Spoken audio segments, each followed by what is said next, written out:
Welcome back to our channel Sisters World. ఈరోజు మనం చేయబోయే రెసిపీ ఏంటనుకుంటున్నారా? Egg fried rice.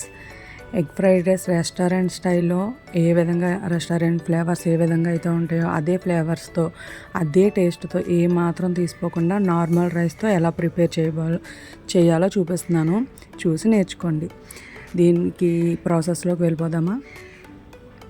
ముందుగా ప్యాన్ తీసుకొని ఇలాగా కొంచెం వెడల్పుగా ఉండే ప్యాన్ తీసుకోండి. ఇది కొంచెం చైనీస్ ఐటెం కాబట్టి కొంచెం వెడల్పుగా ఉండే ప్యాన్ తీసుకోండి.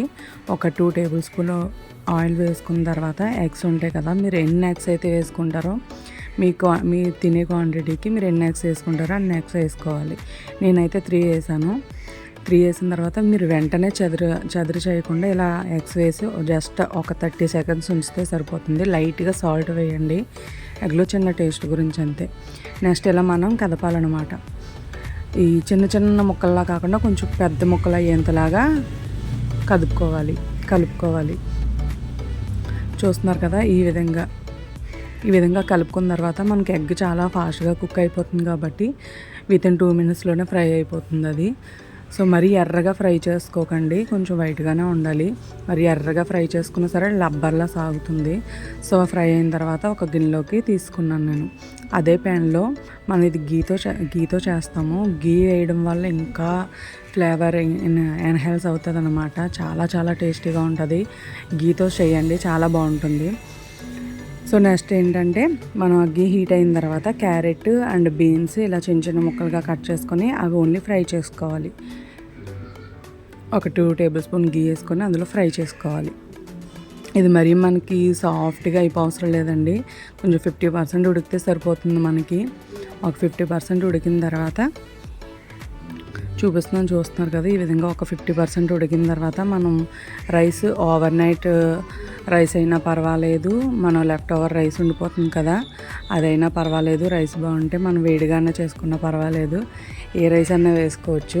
ఇదే స్టైల్లో మీరు బాస్మతి రైస్ కూడా వేసుకోవచ్చు. నేను నార్మల్ రైస్తో చూపిస్తున్నాను. ఇలా రైస్ వేసిన తర్వాత జస్ట్ 1 మినిట్ ఫ్రై చేయండి. ఇది మనకు వంట మొత్తం కూడా హై ఫ్లేమ్ మీదే ఉండాలి, చైనీస్ ఫుడ్ కాబట్టి. నెక్స్ట్ 1 స్పూను సోయా సాస్ వేసాను అండ్ 1 స్పూను వెనిగర్ వేసుకున్న తర్వాత ఒక 1/2 teaspoon black pepper powder ఉంటుంది కదా, మిరియాల పొడి, ఒక 1/2 టీ స్పూన్ అది వేసాను. మీ టేస్ట్కి సరిపడేంత సాల్ట్.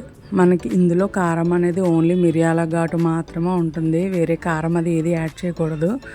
ఇది ఓన్లీ రెస్టారెంట్ స్టైల్ కాబట్టి ఇందులో కారం అయితే యాడ్ చేయకూడదు. నెక్స్ట్ మనం ఫ్రై చేసి పక్కన పెట్టుకున్నాం కదా ఎగ్, అది కూడా ఇందులో వేసుకొని ఫ్రై చేసుకోండి.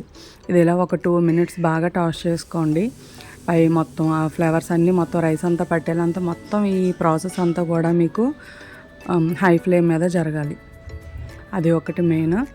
మనకు ఆ ఫ్లేవర్ రావాలి అనుకుంటే మాత్రం ఇదంతా హై ఫ్లేమ్ మీద జరగాలి. దగ్గరుండి ఒక 5 మినిట్స్ దగ్గరుంటే మనకి ఈ రెసిపీ అనేది ప్రిపేర్ అయిపోతుంది. చాలా ఫాస్ట్గా క్విక్గా అయిపోతుంది. పిల్లలకి లంచ్ బాక్స్లో పెట్టవచ్చు, ఈవినింగ్ టైం పెట్టవచ్చు. ఇది చిన్నవాళ్ళు పెద్దవాళ్ళు చాలా ఎంజాయ్ చేస్తారు ఇలా చేసి పెట్టారంటే. ఇది మరీ స్పైసీగా ఉండదు. మనం స్పైసీగా కావాలనుకుంటే మిరియాల పొడిని కొంచెం ఎక్కువగా వేసుకోవచ్చు. మరీ స్పైసీగా కావాలనుకుంటే చిన్నపిల్లలకు పెట్టే విధంగా అయితే ఈ మాత్రం వేస్తే సరిపోతుంది. చాలా చాలా టేస్టీగా ఉంటుంది. ఫ్లేవర్స్ అయితే మాత్రం చెప్పనవసరం లేదండి, ఫ్లేవర్ చాలా చాలా బాగుంటుంది. చిన్నపిల్లలు పెద్దలు చాలా ఇష్టంగా తింటారు. ఒకసారి ట్రై చేసి చూడండి. ఇవన్నీ ఇంట్లో ఉండేవే కదా మనకి, చాలా ఈజీగా అయిపోద్ది. స్టూడెంట్స్ కూడా ఈజీగా చేసేసే ప్రాసెస్ అనమాట. చాలా చాలా టేస్టీగా ఉంటుంది. ఒకసారి ట్రై చేసి మీరే కామెంట్ చేసి చెప్పండి. మా వీడియోస్ కనుక మీకు నచ్చినట్లయితే కనుక లైక్ చేయండి, షేర్ చేయండి, సబ్స్క్రైబ్ చేయండి. Thank you for watching.